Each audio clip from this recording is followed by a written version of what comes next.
नमस्कार, बोलो बोलो मुंह तो खोलो के खास एपिसोड में आप सभी का स्वागत है। मैं हूं आदित्य नामदेव। वैश्विक तौर पर भारत महाशक्ति बनने की राह पर मजबूती से आगे बढ़ रहा है। G20 उसका एक सबसे बड़ा मंच बन गया है। दुनिया की वो महाशक्ति जो दुनिया में अपनी धाक मनवाते रहे हैं, वो आज भारत की मेहमान नवाजी के कायल हैं।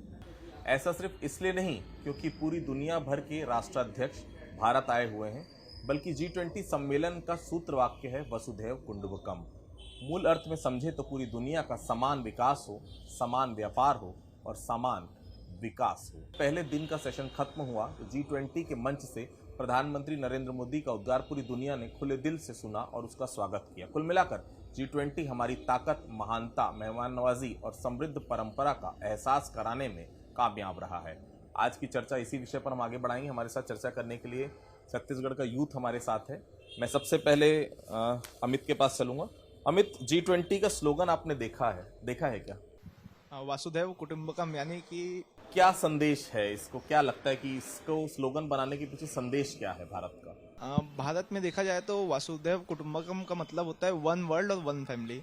तो मतलब पूरी जो दुनिया है उसे एक परिवार के रूप में देखना। जैसे कि पहले के समय में आप देखेंगे तो भारत को बहुत ही पिछड़ी नज़रों से देखा जाता था कि अंडर डेवलप्ड नेशन है और ज़्यादा कुछ है नहीं, IMF से फंड देता है। लेकिन अभी आप देखेंगे जो G20 की प्रेसिडेंसी में भारत अभी उभर के आया है, आप देखेंगे तो कल्चरली भी जो नरेंद्र मोदी जी प्राइम मिनिस्टर है, उन्होंने वासुदेव कुटुंबकम और भारत का जो स्लोगन है उसे दुनिया भर के लीडर्स को शोकेस करने का काम किया है अभी। सर, जब भी भारत किसी ऐसे विषय पर आता है और उसको मुखिया बनने का मौका मिलता है तो सबसे पहले तो हमारी संस्कृति, हमारे संस्कार जो हैं वो पूरी दुनिया तक पहुंचती है।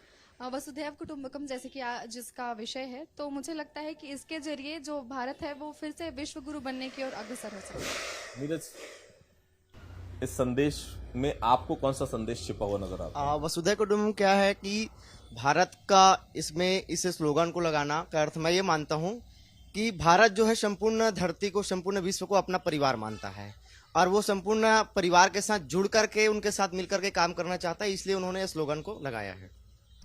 वसुधैव कुटुंबकम से मैं ये समझती हूँ कि इंडिया ने हमेशा कल्चरली इंडिया को पहले बहुत अंडर डेवलप्ड कंट्री देखा जाता था, पर कल्चरली वो कितना रिच है। और जैसे कि ये कहता भी है वसुधैव कुटुंबकम, one earth, one nation and one family. तो इस चीज को बहुत अच्छे से इम्प्लीमेंट किया जा रहा है और कल्चरली रिच है हमारा देश, वो इसके थ्रू बताया जा रहा है। देखिए, मुझे ऐसा लगता है कि जब हम कहते हैं वसुधैव कुटुंब, तो इसका मतलब होता है सभी को साथ लेकर चलना।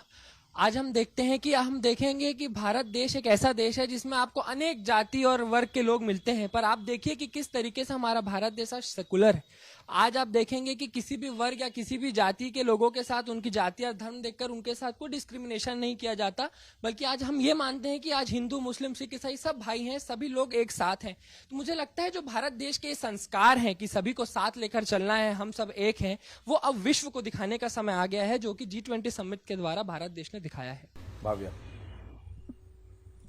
वासुदेव कुटुंबकम मतलब सारा विश्व एक परिवार है और परिवार का मुखिया यदि स्ट्रांग हो तो उसके फिर उस परिवार की धाक जो है संपूर्ण विश्व में छूट जाती है। तो अभी भारत G20 की प्रेसिडेंसी कर रहा था और भारत ने दिखाया है समस्त देशों को कि भारत बहुत अच्छे से इसकी प्रेसिडेंसी कर सकता है और इसमें बहुत ऊंचे आयाम तक भी अपने इस काम को लेकर जा सकता है। अमित, प्रधानमंत्री बार बार ये कह रहे हैं कि भारत आने वाले समय में तीसरी सबसे बड़ी अर्थव्यवस्था बन जाएगा। G20 उसके लिए कितना मददगार साबित होगा आने वाले समय में, ऐसा आपको लगता है? आने वाले समय में अभी आप देखेंगे तो G20 जो है वो वर्ल्ड फाइनेंस के इर्द गिर्द ही घूमते रहता है। तो G20 की अध्यक्षता भारत के लिए इस तरीके से उपयोग में आ सकती है कि एक्सपोर्ट जो है वो आगे बढ़ेगा। इससे जो निवेश आएंगे, अपने देश में इन्वेस्टमेंट जो आएंगे वो और ज्यादा मतलब अच्छे तरीके से आएंगे। जो टॉप इकोनॉमीज है जैसे कि चाइना और रशिया और अपनी यूनाइटेड स्टेट्स जो हैं, उनके साथ जो है व्यापार करने का एक अच्छा मौका मिलेगा इससे, जो प्रधानमंत्री जी के नेतृत्व में अभी हो रहा है G20 समिट। क्या लगता है योगिता जी आपको? जी सर, जैसा कि G20 सम्मेलन में हम देख रहे हैं कि भारत के अलावा अन्य और देश शामिल हैं, तो अगर सब देश के लोग यहाँ पे आते हैं, यहाँ पे उनकी मेज़बानी भारत कर रहा है, तो उनसे हम फाइनेंशियल तो जो उनसे बॉन्ड बनाएंगे वो बनाएंगे ही, लेकिन भारत की एक और खासियत है कि वो दिल जीत लेते हैं सबका। तो मुझे लगता है कि भारत को मेज़बानी करने का मौका मिला है, तो निश्चित ही ये सारी चीज़ें अच्छे लेवल पर जाएंगी। नीरज, भारत एक समय में ऐसा था कि उनको राजस्व वसूली 171 करोड़ रुपए ही हो पाती थी, लेकिन आज ऐसा है कि भारत 5वीं महाअर्थ शक्ति के रूप में उभर करके सामने ही है।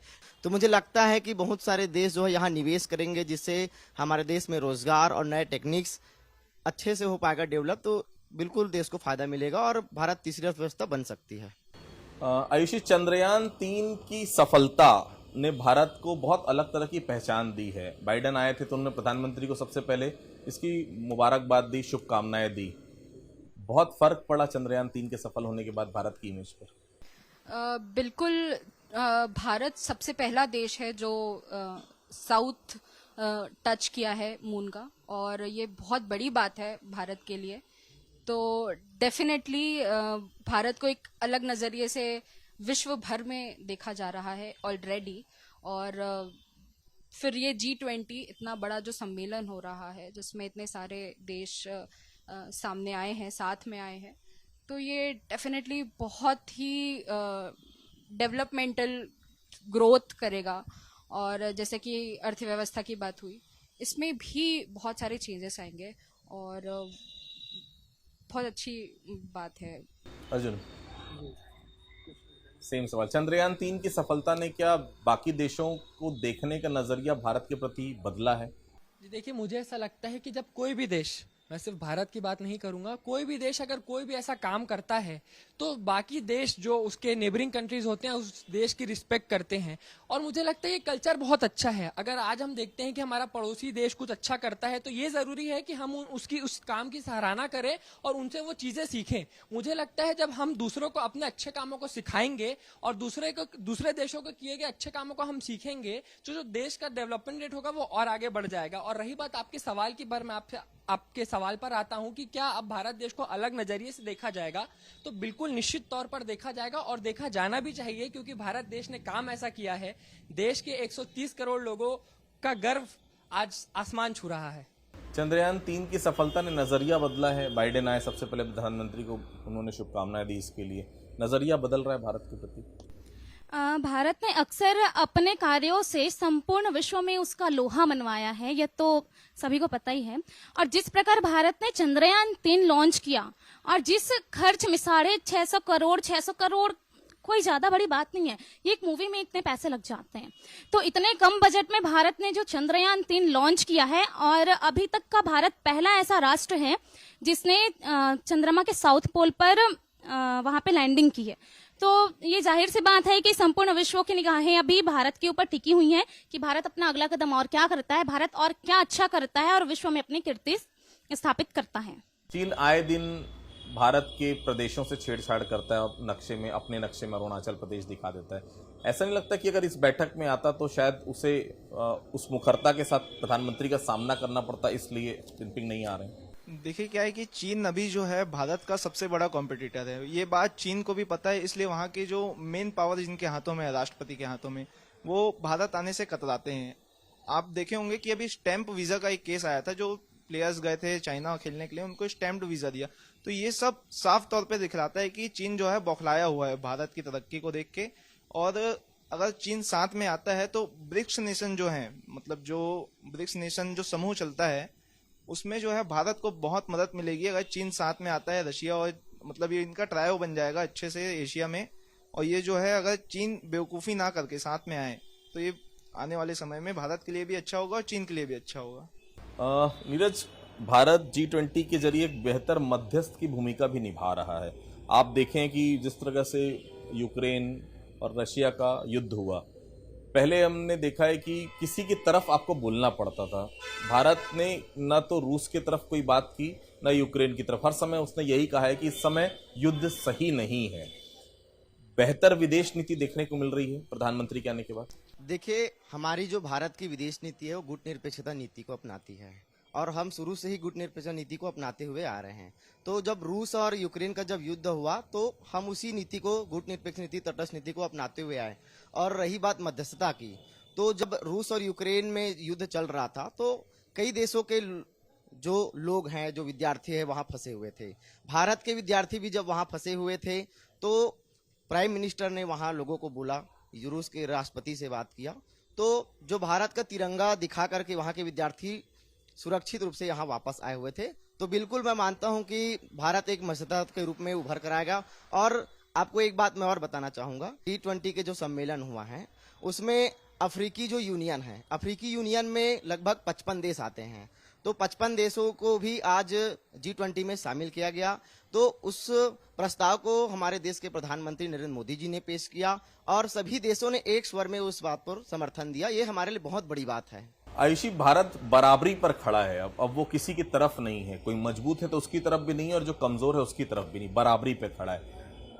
बाइडन आते हैं अमेरिका से इतना लंबा सफर तय करके, लेकिन वो आराम नहीं करते, वो सबसे पहले जाते हैं प्रधानमंत्री से मिलने। बदलाव देख रहे हैं? लीडरशिप क्वालिटी इसमें दिखती है कि इंडिया किस तरीके से लीड कर रहा है अब, और अब वो अंडर डेवलप्ड कंट्री से एक लीडरशिप क्वालिटी में आ चुका है और वो लीड कर रहा है। और आई गेस लीडर्स की यही तो क्वालिटी होती है कि किस तरीके से लोग उनके पास आते हैं, उनको लीड किया जाता है, और उस तरीके से अब भारत उभर रहा है, जो हमारे लिए गर्व की बात है। अर्जुन, यही सवाल था मेरा आपसे। देखिए, आपको इतिहास पे लेकर चलता हूँ। प्रेसिडेंट कैनेडी जब इस देश के प्रधानमंत्री जवाहरलाल नेहरू जी थे, और जब वो प्रेसिडेंट कैनेडी के देश गए तो उन्होंने सारे प्रोटोकॉल्स को तोड़ा और उन्हें एयरपोर्ट लेने गए। प्रेसिडेंट आइसेनबर्ग की आपसे बात करूं तो उन्होंने सारे प्रोटोकॉल्स को तोड़ा और हमारे देश के प्रधानमंत्री को एक स्पेशल ऑफिशियल स्पेशल गेस्ट का दर्जा उन्होंने दिया। आपने जो प्रश्न किया कि आज रूस के प्रेसिडेंट, प्राइम मिनिस्टर साहब आते हैं, नरेंद्र मोदी साहब से मिलते हैं, मुझे लगता है देश भारत देश है।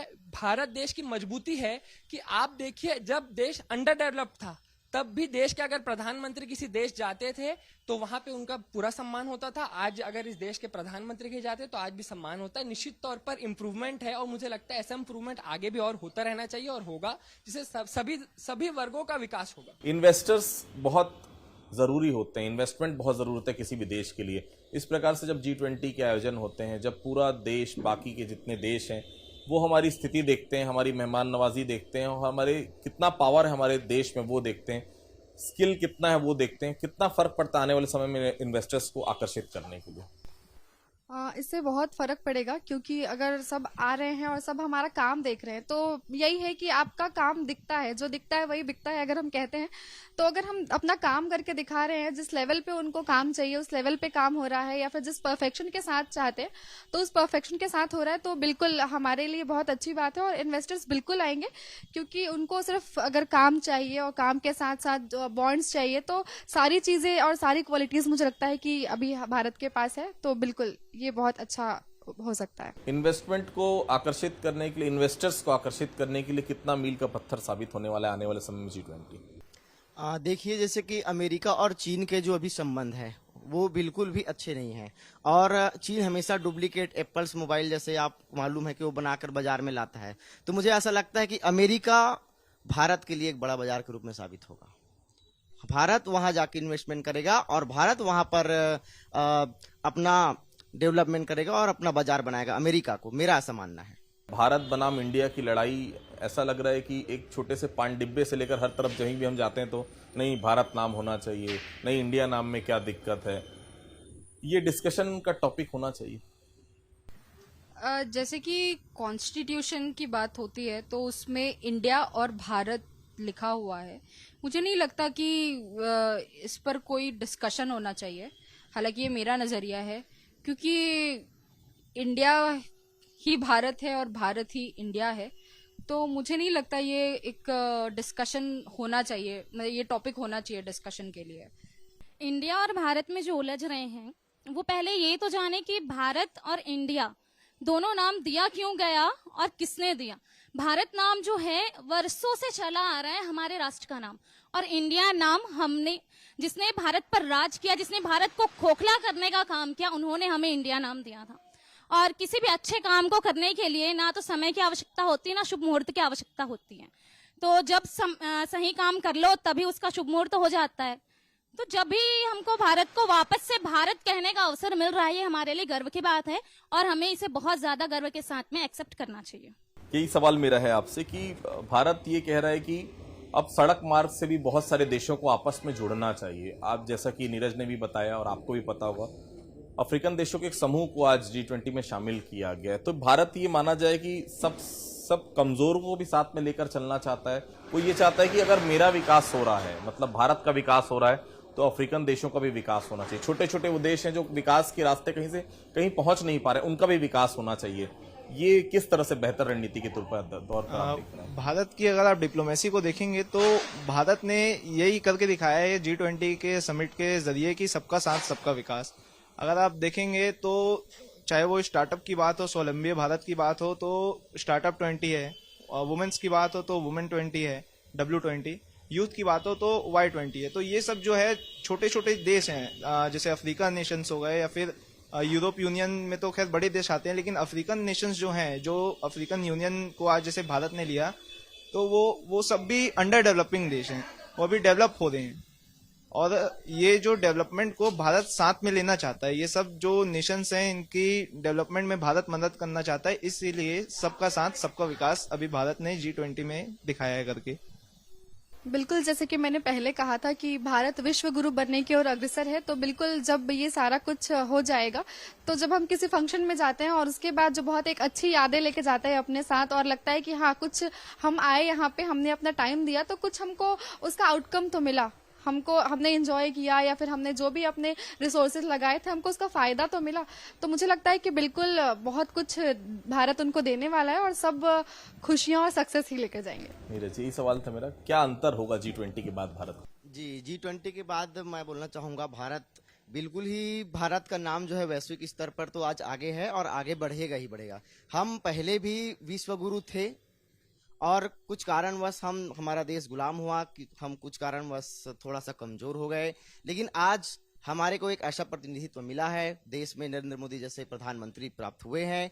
ये बिल्कुल ही एक नया भारत के रूप में उभर के आएगा और निश्चित ही हमारा देश तीसरी महाशक्ति रूप में उभर कर निकलेगा। आयुषी, कितना अंतर होगा G20 के बाद भारत के लिए? बिल्कुल G20 के बाद भारत जो है ग्लोबली और भी ज्यादा आगे बढ़ेगा। और जैसे कि आपका ये सवाल था कि कैसा हो जाएगा, डेफिनेटली भारत को ग्लोबली एक बहुत अच्छा नाम मिलेगा और वो बढ़ेगा आगे। अर्जुन, देखिए, भारत की मेहमान नवाजी तो बरसों से चली आ रही है, बहुत अच्छी। विश्व में भारत की मेहमान नवाजी फेमस है। मुझे लगता है कि इतने सारे देश हमारे देश में आ रहे हैं, ये सबके लिए गर्व की और गौरव की बात है। हम इन्वेस्टमेंट्स की बात कर रहे थे, जब इस देश में इन्वेस्टमेंट्स आएंगे तो अनएम्प्लॉयमेंट जैसी जो समस्याएं हैं वो खत्म होंगी, युवाओं को एम्प्लॉयमेंट मिलेगा और ऐसे बहुत सारे प्रॉफिट्स होंगे जो इस देश के लोगों को मिलेगा। भाव्य, यही सवाल था मेरा, भारत कहाँ पहुंचेगा इस G20 के बाद? कहाँ देख रहे हैं भारत को पहुंचता हुआ? प्रधानमंत्री जी कहते हैं कि जब भारत अपना 100वां शताब्दी वर्ष मनाएगा 2047 में, तब भारत राष्ट्र की तीसरी सबसे बड़ी महाशक्ति के रूप में प्रकट होगा। इसमें भारत एक सशक्त राष्ट्र के रूप में उभर करके सामने आएगा और अपनी शक्ति का डंका पूरे संपूर्ण विश्व में बजा करके रहेगा। तो आपने सुना यूथ की राय, क्या कुछ कहना है यूथ का G20 को लेकर, प्रधानमंत्री को लेकर और इस देश को लेकर। देखिए, भारत शुरू से ही सोने की चिड़िया कहलाता था। आने वाले समय में भारत और बेहतर स्थिति में होगा G20 के बाद, ये यूथ का कहना है। तो बोलो बोलो मुंह तो खोलो कि इस खास एपिसोड में इतना ही। अगली बार फिर किसी विषय पर यूथ से आपकी बातचीत कराएंगे, तब तक के लिए बहुत बहुत धन्यवाद।